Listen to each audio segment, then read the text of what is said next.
Welcome to The Happy Doc. My name is Taylor Brana.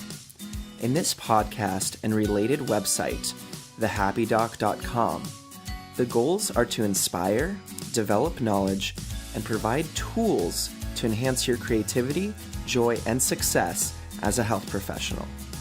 Our guests provide their stories, tips, mindset, and much more, which have allowed them to succeed in such a demanding field. In this episode, we have Dr. Ashley Maltz, who's an integrative physician in Austin, Texas. She's a happy doctor who practices in a way that is congruent to her values. She treats patients using multiple healing modalities and aids them in finding their life's purpose. Dr. Ashley is a strong resource as she only recently began her own form of practice, partnering with another physician in Austin. In this episode, we dive into the struggles Ashley faced within her medical career, the positive shift she felt once she started living her dream, the various opportunities one has in a medical career, and much more. Enjoy the episode.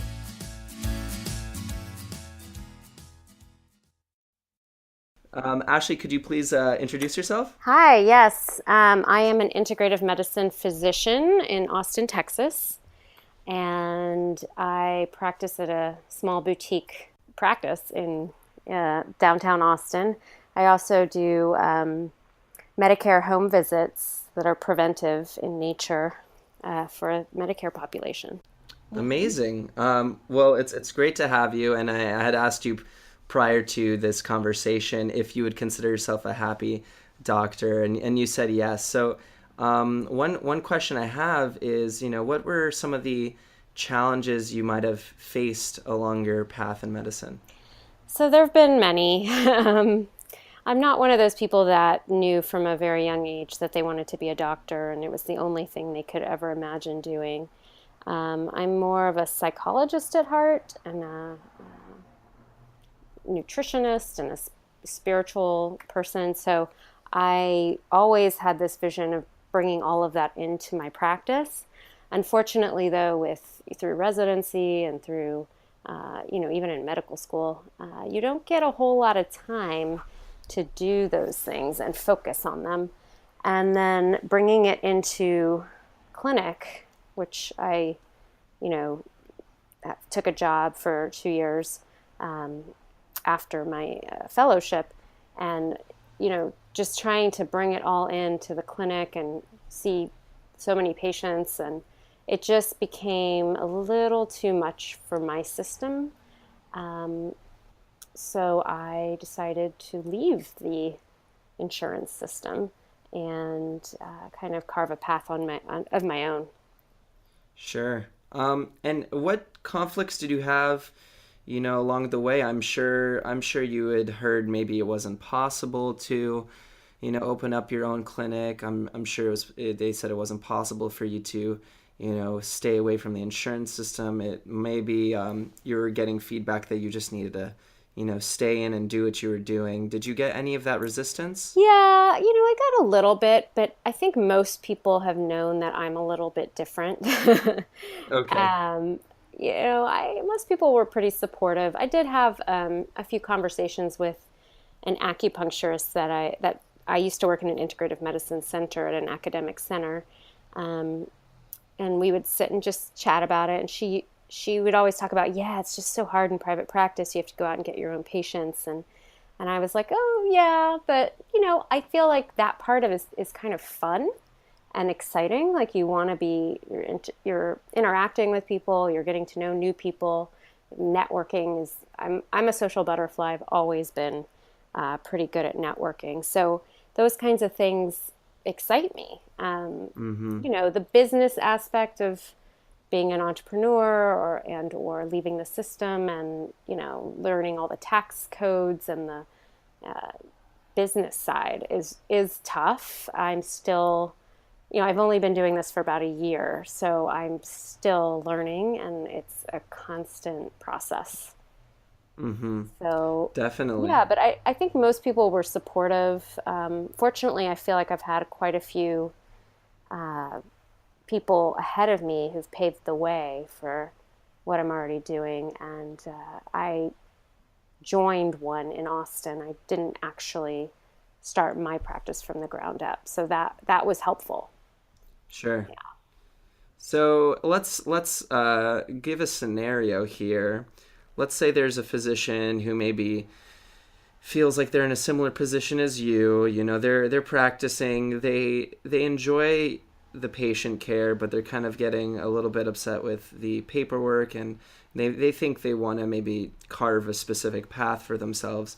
How did you start to gather mentors or research? What were your action steps that you took to kind of start to get a feel for, developing yourself? I think I have always sought that out and those people out throughout my career because I've always been a little bit different. I was seen as even in med school, the hippie chick, the hippie of the class. I mean, there were others, but I was one of them. And I just always saw things differently. I would see them from a bigger perspective. And, even though we're treating this patient's heart disease, what can they afford their medications? And what are they putting in their body that's causing this? And what kind of family relationships do they have and community and things like that? So I've always gravitated towards mentors who saw the bigger picture. Sure. When I decided, the way I actually decided to officially go after this, and I'd always had a vision in my head of what I really wanted, and that's like a healing center and a community center. But I did do the Dr. Pamela Weibel's teleseminar course for Living Your Dream for physicians and other healthcare practitioners. And at the retreat, I just made a declaration and I said, I'm just gonna go after it this year because I really was feeling completely depleted from my employed job, and I knew I needed a change. And although there were a lot of pluses and pros, and it was also a very big growing experience for me to be in that position, I really saw more for my life, something different. I also wanted, to develop personally, spiritually, take back my health on a deeper level and more emotional level. So there was a lot of different things going on, and I just knew I had to officially go after it and do it. Sure. So again, you were collecting kind of these resources along the way. Mm-hmm. And what about this retreat, it wasn't just the retreat, obviously it was you creating this declaration, but what about that whole process allowed you to finally say, okay, let's just do this? I don't even know. And I even said it when I made that declaration. I was a bit hesitant when I said it because I was in the system and I had a great salary and amazing coworkers, and I loved my patients and I was helping kind of really underserved patients who came from rural areas, and we were making great strides in their health. But ultimately, I was completely depleted, physically, emotionally, just depleted. So I think it was just a gradual process for me to say, look, I have to do something, or else I'll be devoured by this job, and that's not okay. So I think, and then being in that support group where everyone else is like, yeah, you can do it, and this is what we've done it and done, and we can all do it together and help each other is, priceless, really. It's amazing. Sure. So I think that's really where that came from, and it just was a springboard to bigger and better things. Yeah. So what, like, conceptually speaking, the combination of, you were kind of building this up in your mind. You wanted to make the change. You went to this retreat, and then you made the declaration, even though hesitant, but having that support network, in this case, other physicians who are also trying to make changes and who were successful, really gave you the, as you said, the springboard. So I think that's really powerful and something that, conceptually is important for anyone who's making these changes is that fact is, you know, the combination of support and change. And I think this kind of was a built-in support for you through this. Absolutely. I think Hmm. community is probably the number one motivator of change in any regard. I really do. Because just, we had a Facebook group and we would constantly be posting and updating. And, I was still at my job for another 5 months after I made that declaration. And I was like, okay, guys, I'm still exhausted, but I want to hear what's going on. I want to hear your triumphs. And, and they would talk about it. And there were, not everyone was super successful in their attempts to start their own practice. And that's okay too, but it's good to know and good to have, and just know that you have a community of people cheering you on that you may not get elsewhere, honestly. Sure. With that being said, I feel like, you know, I can speak about this on the medical student level, but you can speak about this on the physician level. Can you comment on isolation, from, you know, having these different, you know, thought processes or wanting to practice in a different way?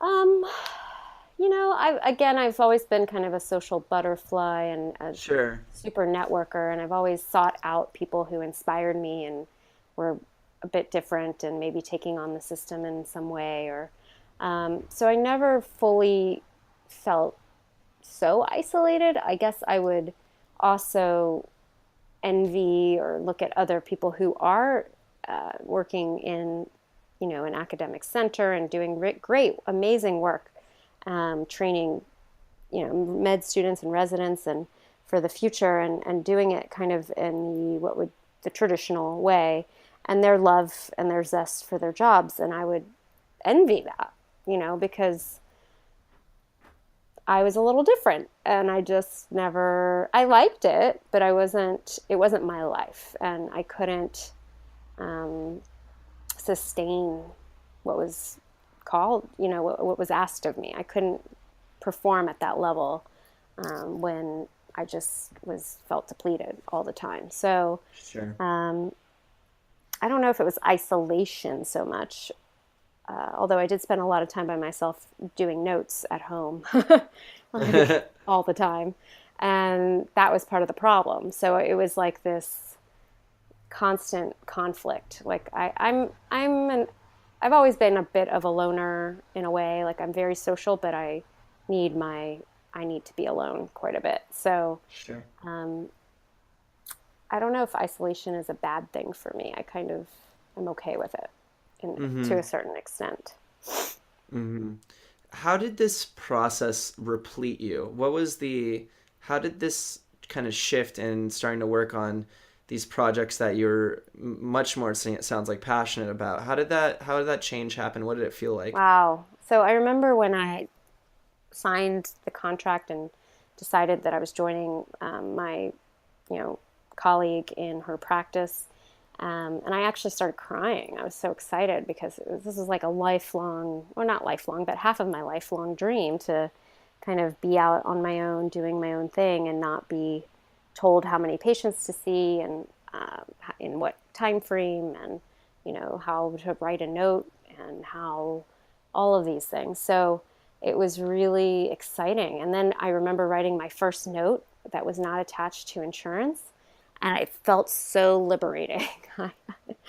I made a Facebook post. I was like, "Oh my gosh, like I don't have to do a review of systems that doesn't apply to me." Like, you know what I mean? Like, because to get reimbursed from the insurance companies, your notes have to have a certain Mm-hmm. number of qualifiers and Mm-hmm. certain, like, they quantify these things. If you don't have nine systems review of systems, you may not get paid for that visit at the level that you spent with them. So it was just this liberation of, wow, I just got paid, but it wasn't like, it didn't take an hour to write a note, or, that's a little Mm-hmm. exaggeration, but, I just felt more free. And I'm still in the process, and I'm constantly metamorphosizing and, you know, changing directions. And I think that's also the fun and the beauty. You get to be creative and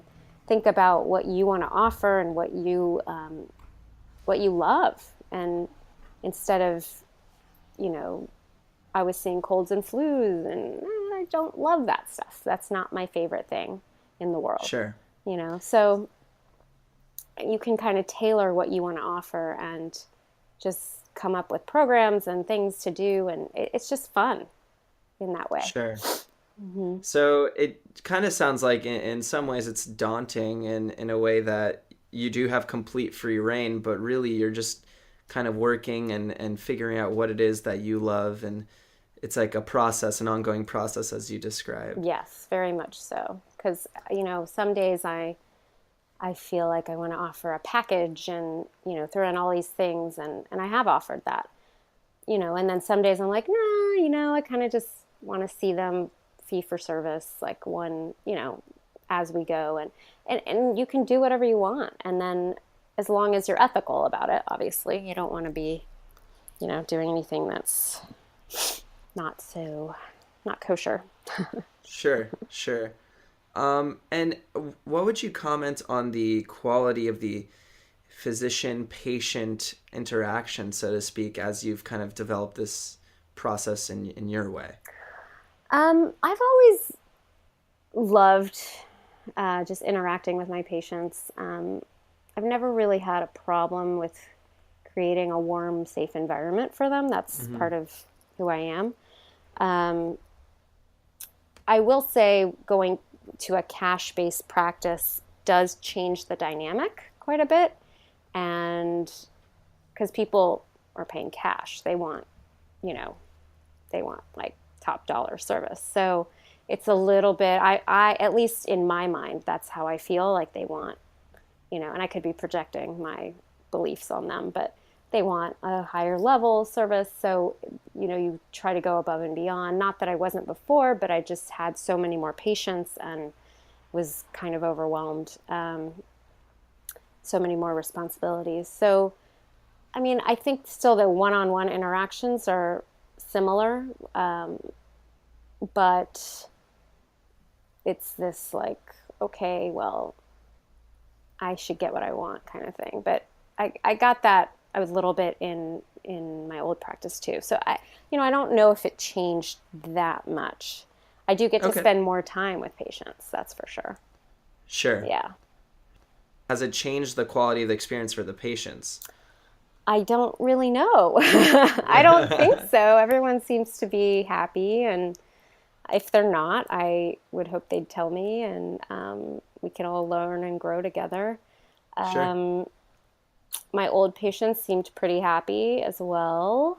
They weren't so happy with a lot of the systems in place. You know, I do feel like patients that are just paying cash are, you know, they get it. They're like, okay, I got to invest in my health, and I'm happy to go outside the system and not worry about getting a bill later, or you know, your insurance company denying things, or you know, whatever it is. They're happy. They do love more personalized service.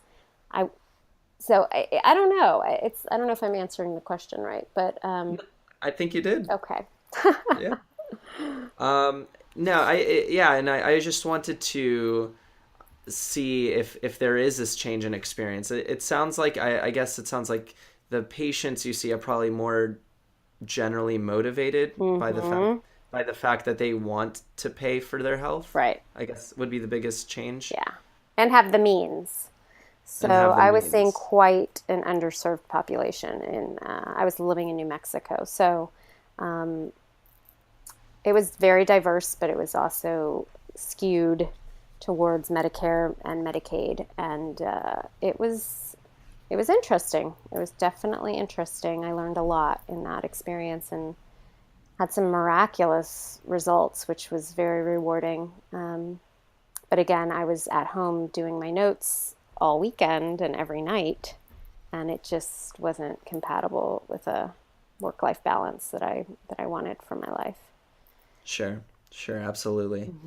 So, switching gears here, what do you define as happiness?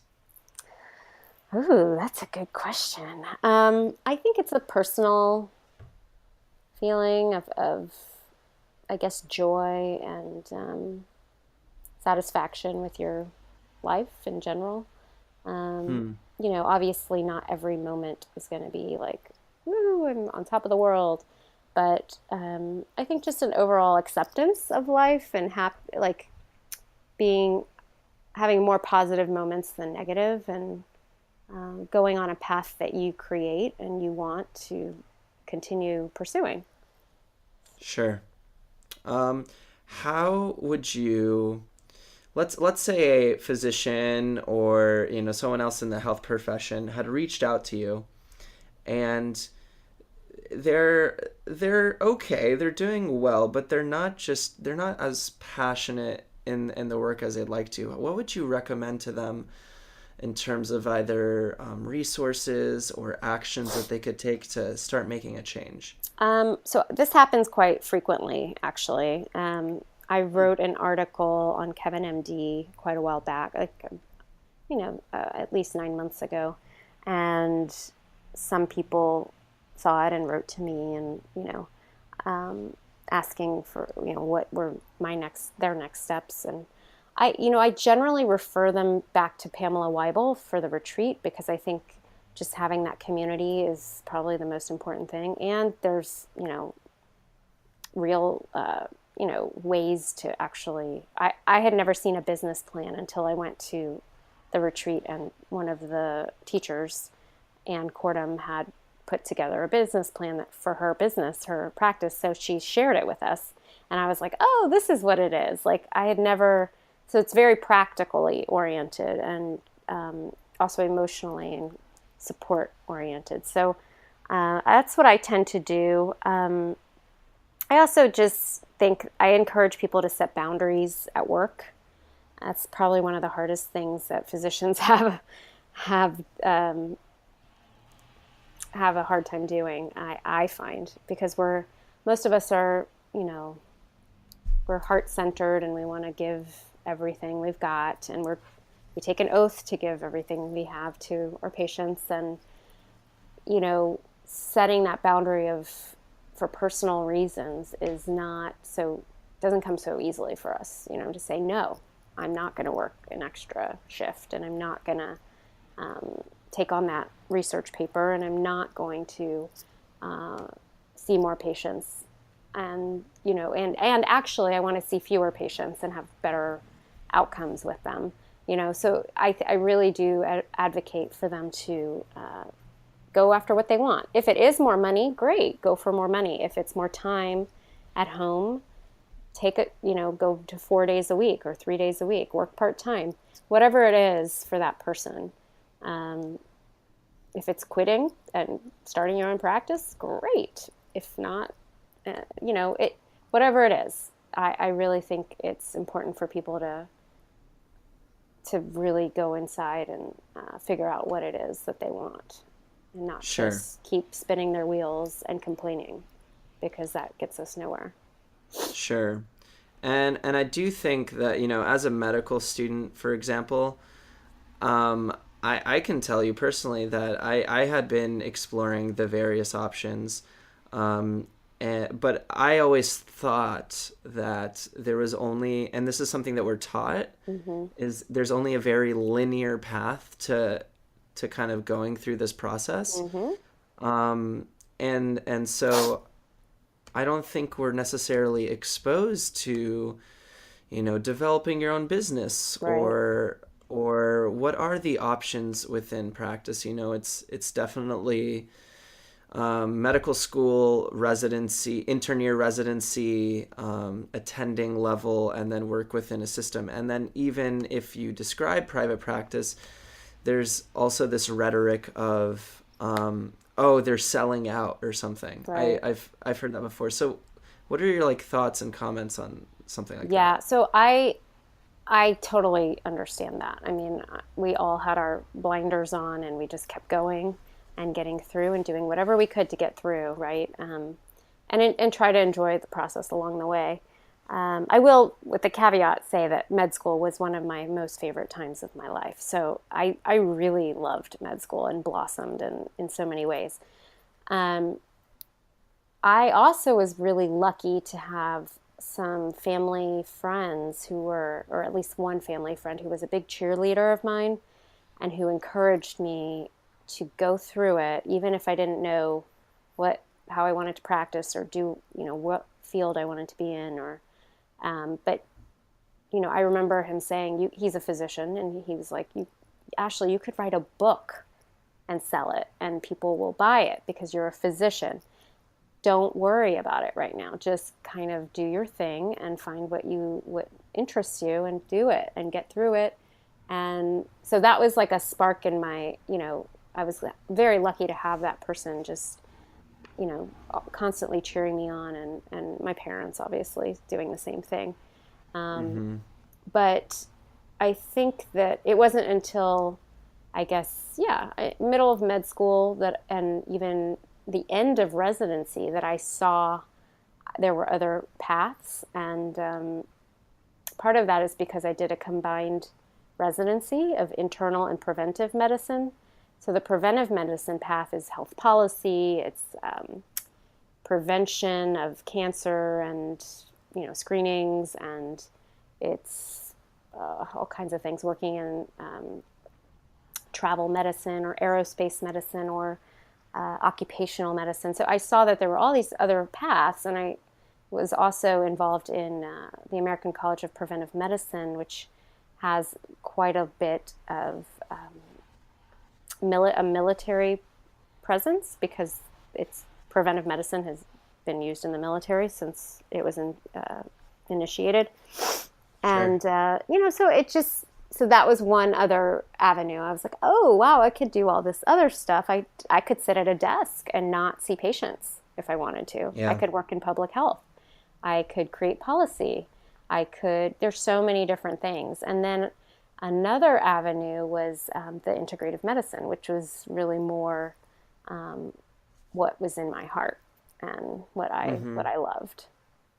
So there are other paths, and I love when that light bulb goes off with med students and even college students who are pre-med or really, they only see one way, and they're all like, I have to be a doctor. And, I just love when they kind of reconfigure and say, oh, okay, well, I can do this, but maybe I can do it in a new way as well. Sure. So just to explicitly state, even within this episode, so students can hear, maybe young resident physicians. And so what are some of the options? Because we don't talk about them. Okay. So there are so many. I mean, you can do academics, which is the kind of more, I would say, traditional route. You could do private practice, another very traditional route. You can start your own practice, which I'm, in. You can join a group and just be an employee. You can, again, work behind a desk and do health policy or preventive medicine. You could work for an employer, like a business, as their health and medical director at a big company, like Fortune 500 company or something smaller. I know astronauts, who are physicians because they did aerospace medicine and got chosen to be astronauts, which is really pretty cool. That's not something I could ever do personally, but I'm glad they're doing it. I know military doctors. I know one of which I know he was deployed, and that for 9 months, and I talked to him while he was there, and through Skype, and it was just an interesting conversation. Let's see, you can work with other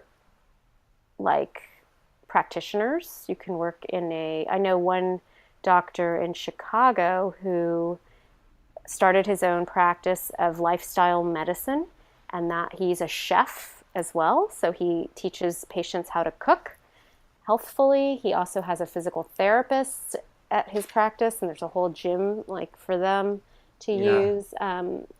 You really can do it. You can write books and be on TV and be a media person. You could be Dr. Oz. Um, you could. I know one doctor through Facebook who is teaching doctors how to meditate and be more present in their work. And I've done a few talks like that as well. In fact, I have one coming up in a week or two. Um, there's all kinds of things you can do. I'm running out Sure. of ideas, but No, and that's fine. I just wanted it explicitly stated, and I'm even thinking of ideas as you're speaking too. uh-huh. And for me as a med student, I started a podcast. Yeah. And I think it's not selfish to merge some of the things you love into the one thing you're doing. So like, my one of the previous interviews, I interviewed a doctor who loved fitness and exercise and Hmm. loved being a physician, Yep. and so he has a CrossFit gym. This is Dr. Jeremy Draper, he was on one of the episodes, Hmm. who has a CrossFit gym attached to his practice. Wow. So literally he's a professional CrossFit trainer, and he's also a physician. Right. And so really, like, we don't have to separate, if you want to heal people, we don't have to separate, what we Yeah. love from. So, but that wasn't ever stated, Right. and so I think it's a good thing, just I even. have a few more ideas just popped in. I know Sure. patients who've done global health, and I have myself as well. I mean, not patients, doctors who've gone and spent a year in New Zealand or in, gosh, somewhere in southern Africa, and I'm blanking. It's not South Africa and it's not Mozambique, but it's down there somewhere, Sure. Lesotho or somewhere else. But um, I spent time in Kenya personally doing some work, and I also there's MDs who teach MDs how to be business people. Like if you're really good at business, which I'm not, they teach you how to like the entrepreneurial MD, and there's other docs who are doing this online. Um, and there was one more idea, but I'm blanking on it. Oh, my friend Tim, who does he does mountain rescue. He is a ER doc, and he does rescue work on the side in the mountain. He lives in the mountains, and that's his passion, and he loves it. Wow. Wilderness medicine, and fixing, setting bones, and rescuing people in the middle of the night in the mountains in the snow. I mean, he loves that stuff, and I personally want to be as far away from that as possible, but that's his passion, and Yeah. thank God he's there. So, Exactly, and I think that this conversation is what's necessary. hmm, So thank you for sharing those options. yeah. I wanted to ask you, what is the best advice you've ever received from a mentor? Oh, I've gotten so much. I would say it's come more recently, and it's be true to yourself. Hmm. I Just, mean, yeah, be true to yourself. There we go. it's as Um, simple as that. Like, if you're not happy and you see some other way of doing something, or even if you don't, just you have, do what's right for you. Because so many times we get caught up in, especially as healers and givers and nurturers, we we want to please other people, and mhm. it's that's not what this life is about. It's really about. I'm not saying be selfish and narcissistic or arrogant, but there's a fine line between all of those things. It's just really knowing what you want and going after it, and whether Mhm. that's going to break some rules or have people talking or some gossip, or you hurt someone along the way, a boss, or it's okay. They'll hopefully want you to succeed and be happy. um, Mhm. that's more what life is about than trying to please everyone. Mhm. What are some materials, including blogs, books, authors, that you'd recommend for someone who's interested in and gaining different perspectives and learning about the different forms of art of medicine and just gaining inspiration? Oh, I don't have a huge list. Well, I mean, there's always Mountains Beyond Mountains by Paul Farmer, or about Paul Farmer, who started basically a revolution in medicine of treating, having, he's a doctor from either Harvard or Yale, I can't remember. I read it a long time ago, who went to Haiti and just started a HIV and TB infectious disease program there by teaching the community workers to treat the patients in their homes. So first dose observations, for TB medications and things like that, and getting them to the clinic and really utilizing the community resources, which was, in Haiti are pretty minimal. So that was always an inspiring story. He, even within the system, stepped out of the norm and created something totally new back then. I love Dr. Weibel. She's a strong advocate for physicians and really says what's on her mind. She doesn't really fluff it up too much. So she's great. And we actually together created a petition to the ACGME on, to prevent and actually get to the root cause and prevention of medical student and physician suicide. And that has over 70,000 signatures on it now. So, wow. Yeah. And then we also together created a event with care2.com. That's through the petition was, who the petition was through. We created an event to bring awareness to this issue. So it'll be probably every year in August. So she's really inspiring. One of my biggest health heroes is Dr. Andrew Weil, who I've studied under, and he kind of created the whole integrative medicine movement. So he started about 40 years ago. So just, people who are doing something different. That's more who I gravitate towards. Sure. Dr. Romy, Mushtaq is her last name, Mushtaq. She's taken on a more media personality. She was a practicing neurologist, and now she teaches physicians how to treat their brain well, which is meditation and yoga and mindfulness, to improve their daily lives. I can't think of anyone else off the top of my head. If you were to speak to younger Ashley, let's say 10 years ago, what would be some words of advice you would have wanted to have heard? 10 years ago. So that would mean I would be, I guess, right at the end of med school. It would be save as much money as possible during residency, but also really enjoy life and don't fight everything so much.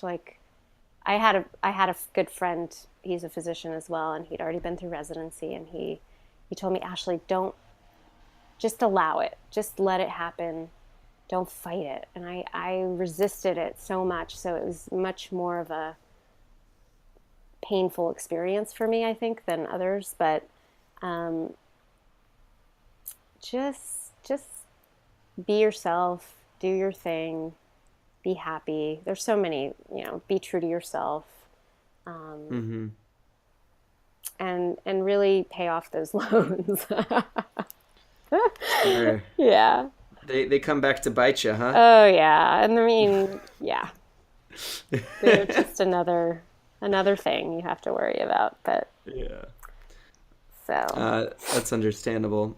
Well, I think that's it in terms of the conversation. Was there anything you would like to leave to the medical community at large, students, residents, physicians, a message that you want to relay that you think would be powerful? Please just take care of yourselves and each other. It's really not residency is hard. It's really hard. Med school is really hard. Life can be hard, but it's really not worth taking your life over. I know it feels like it might be at some time, at some point, but reach out to others. There are people there to support you and love you, even if you don't know who they are.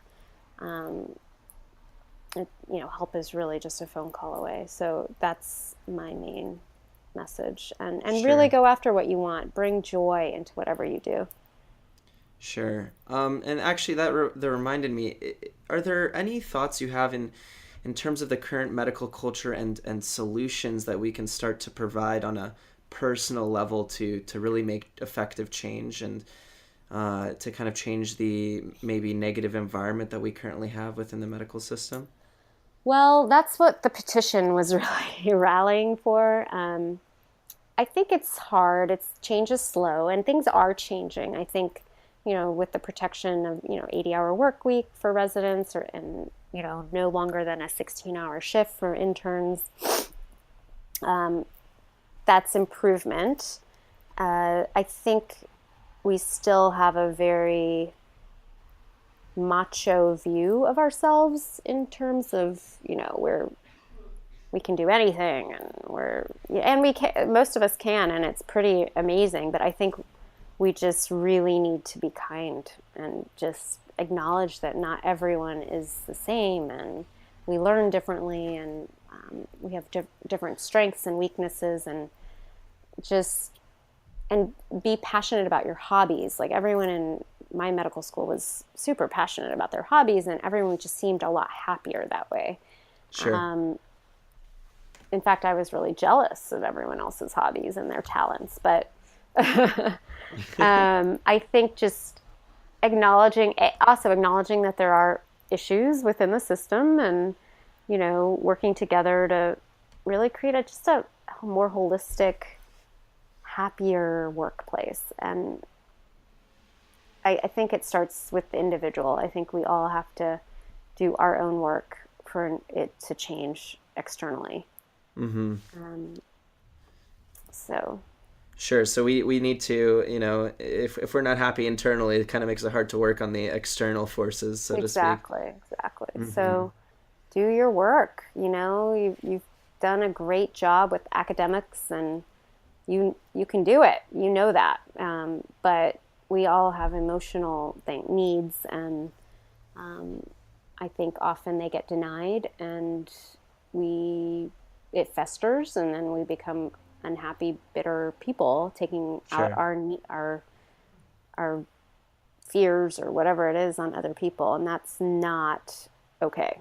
It's just not okay. Yeah. So with that being said, I think that's the conclusion for today, and I want to thank you so much, Ashley, for being on the show. It's really a pleasure to have you, and it's great to get your perspective on a newly liberated physician, so to speak, in this case, working on what you want to work on, as opposed to, working within the system. Thank you. Yeah, absolutely. It's been great. Hey guys, thank you so much for listening into this episode. It was a blast to record. If you have any comments or feedback, send me a message to any of my channels. The Facebook page is www.facebook.com/thehappydoc. The Twitter account is thehappydoc1. The Instagram account is thehappydoc1. You can send me an email to thehappydoc1@gmail.com. And now I have something to ask of you. If you are with my mission of elevating the space of medical care and the medical community, if you are with my mission of elevating the positivity that is within this space, then please comment, like, and share this material. Have a great week, guys, and tune in to a new episode every Sunday.